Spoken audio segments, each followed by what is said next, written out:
அரசியலுக்கு வந்ததுக்கு அப்புறமும் சரி, ஆட்சி அதிகாரத்துக்கு வந்ததுக்கு அப்புறமும் சரி, ஒன்னே ஒண்ணு சொல்ற, எழுதி வச்சுக்கோங்க. இதுக்கு முன்னாடி இருந்தவங்க மாதிரியோ இல்ல இப்ப இருக்கிறவங்க மாதிரியோ ஊழல் செய்யவே மாட்டான். ஒரு பைசா தொட மாட்டான். எனக்கு அது அவசியமே இல்ல. புரிஞ்சுங்களா உங்களுக்கு? எனக்கு அதை தொட வேண்டிய அவசியமே இல்ல. ஒரு துளி ஊழல் கரை கூட படியவே படியாது, படியவும் விட மாட்டான்.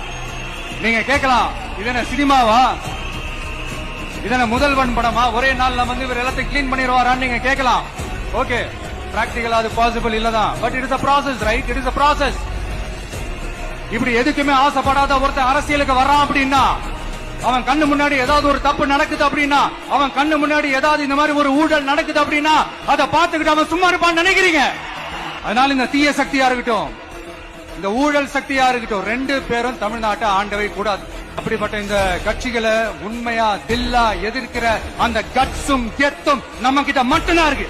அதனால நீங்க என்ன சூழ்ச்சி நம்ம மேல பண்ணாலும், என்ன அழுத்தம் நீங்க கொடுத்தாலும், இந்த அடங்கி போறதுக்கோ, இந்த அண்டி பொழைக்கிறதுக்கோ, இல்ல இந்த அடிமையா இருக்கிறதுக்கால நம்ம அரசியலுக்கு வரல.